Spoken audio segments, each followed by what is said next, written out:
ជំរាបសួរបងប្អូនទាំងអស់គ្នាថ្ងៃនេះក្រុមការងារបានមកដល់ទឹកដីជាទឹកដីដំណាំបងប្អូនដំណាំបន្លែបងប្អូនច្រើនមែនទែនហើយនៅពីក្រោយខ្ញុំនេះបងប្អូនសាក់មើលអានឹងគេហៅអីគេនេះអានេះគេហៅថាត្រប់ពុតលំញងបងប្អូនប្រភេទតកូលត្រប់ដូចគ្នាប៉ុន្តែប្រភេទត្រប់នេះគឺត្រប់ទូចហើយបងប្អូនជាច្រើនប្រហែលជាស្គាល់តាមរយៈបន្លែមួយប្រភេទនេះគឺស្គាល់ច្បាស់ជាងគេយកទៅធ្វើស្លកកូសម្លកកូត្រប់នេះគឺដាក់ជាមួយនឹងបន្លែស្លកកូគឺឆ្ងាញ់មែនទែនបងប្អូនហើយជាទូទៅបងប្អូនជាច្រើនគាត់ហៅថាត្រប់ពុតញងប៉ុន្តែភាសាចំរបស់គេហៅថាត្រប់ពុតលំញងអានេះភាសាសរសេរបងប្អូនប៉ុន្តែជាទូទៅយើងបងប្អូនយើងច្រើនគេហៅថាពុតញងទៅទេអញ្ចឹងទៅនេះបងប្អូនច្រើនមែនទែនបងប្អូនឃើញគឺឡើងទឹកតែម្ដងហើយកំពុងតែផ្លែស្អីស្កាស់ពេញដើមបងប្អូននេះបងប្អូនឃើញមានផ្កានេះផ្កាអានេះត្រៀមនឹងគេហៅពងមកចេញផ្កាហើយអាដើមគុំដើមខ្លះហ្នឹងក៏វាមានផ្លែអញ្ចឹងទៅបងប្អូនហើយទ្របប្រភេទនេះបងប្អូនគឺគេហៅថាមានពីរប្រភេទបងប្អូនបើសិនជាទ្របរបស់ខ្មែរយើងគឺមានប្រភេទបាឡាតែប្រភេទទ្របនេះវាអត់មានបាឡាទេមានន័យថាវាជាពូជនាំចូលពីប្រទេសជិតខាងយើងប៉ុន្តែបើពូជរបស់ខ្មែរយើងគឺមានបន្លាប៉ុន្តែនេះអត់ទេហើយពូជទ្របពុតលំញងនេះបងប្អូនបើគិតពីការដាប់ដុះដំបូងឡើយគេយកក្របវាទៅព្រោះអាក្របទុំបងប្អូនមិនយកក្របខ្ចីទេបើក្របខ្ចីមានន័យថាគេយកទៅធ្វើបន្លែហើយបន្លែនឹងទៀតសោតវាមានច្រើនមានលក់មានអីច្រើនដែលបងប្អូនធ្លាប់ដឹងហើយមានយើងបន្លែមួយតាគ្រឿងមួយអីជាច្រើនអញ្ចឹងណាហើយសំខាន់ស្លកកូលអីចឹងទៅប៉ុន្តែនៅឥឡូវខ្ញុំចង់បញ្ជាក់ពីការដាំដុះវិញដំបូងឡើយគេយកក្របហ្នឹងទៅព្រោះនៅនឹងដីសាបដោយស្នាបអញ្ចឹងតែក្របទុំ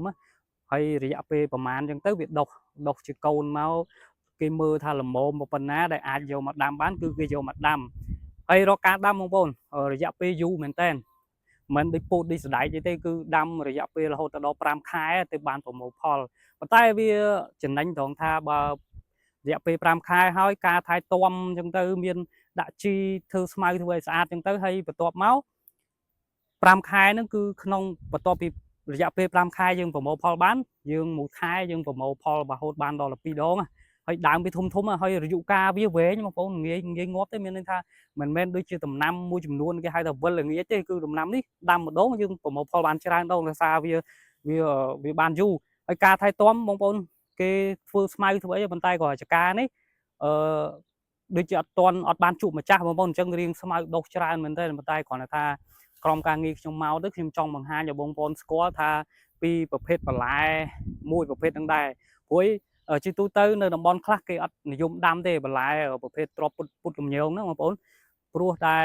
កន្លែងអានេះវាដូចគេហៅថារៀងរើសដីដែរព្រោះបើសិនជាដីទលេដីអីហ្នឹងគឺវាមានជីជាតិល្អអញ្ចឹងការដាំដុះវាល្អទៅតាមហ្នឹងទៅហើយបញ្ជាក់បងប្អូនខាងលើមិនអញ្ចឹងដំណាំប្រភេទគ្រាប់ពុតលំញងនេះវាមានពីរប្រភេទចង់បង្ហាញបងប្អូននេះបងប្អូនកាមេរ៉ាសូមចូលចិត្តតិចមកហ្នឹងហើយចង់បង្ហាញបញ្ជាក់ពីខាងលើពូជអានេះបើអត់បន្លាចេះមានន័យថាអានឹងគឺជាពូជនាំចូលពីប្រទេសជិតខាងយើងប៉ុន្តែបើសិនជាបោះខ្មែរយើងពូជវាមានបន្លាអញ្ចឹងអានឹងជាបាទប្រភេទមានបន្លាអានឹងវាជាប្រភេទបោះពូជបោះខ្មែរយើងតែម្ដងបងប្អូនហើយរយៈពេលដាំដុះដូចខ្ញុំបញ្ជាក់ខាងលើអញ្ចឹងវាដាំយូរដែររយៈពេលរហូតដល់5ខែទៅយើងប្រមូលផលអញ្ចឹងបងប្អូនអើយច្រើនមែនទែនខ្ញុំឃើញទ្របពុតលំញងនេះខ្ញុំសម័យទៅដល់សឡកោជាឆ្ងាញ់មែនតើណាពេលយើងដាក់ជាមួយសឡកោហើយបងប្អូនខ្លះទៀតគាត់សម័យទៅឃើញទៅតាគ្រឿងឬក៏សឡអីផ្សេងឬក៏ប្រហុកអីផ្សេងអញ្ចឹងទៅអញ្ចឹងប៉ុន្តែគ្រាន់តែថាខ្ញុំចូលចិត្តទៅលើស្លកកោបើអត់មានក្របពុតលំញងនេះទេគឺដូចជាអត់សូវមានរសជាតិទេហើយច្រើនណាស់បងប្អូនស្រឡឹងទៅដាច់កន្ទុយភ្នែកច្រើនមែនតើប៉ុន្តែសោកស្ដាយបន្តិចដោយសារមកក្រុមការងារខ្ញុំមកនេះជីកាត់តាមនេះឃើញអត់បានជួបម្ចាស់ដោយសារតែវេលាអាត្មានេះរៀងថ្ងៃដែរហើយម៉ោង11អីជាងហើយអញ្ចឹងគាត់ឡើងទៅញ៉ាំបាយអញ្ចឹងបងប្អូនអញ្ចឹងប្រហែលជាថ្ងៃអីគាត់មកម្ដងទៀតប៉ុន្តែបើសិនជាមិនជួបម្ចាស់ក៏ខ្ញុំសុំថតបង្ហាញហើយចង់បញ្ជាក់ពីអត្តសញ្ញាណ2ហ្នឹងហើយបញ្ជាក់ពីប្រភេទគេហៅថាទ្របពុតលំញងនេះគឺជាប្រភេទបន្លែមួយចំនួនដែល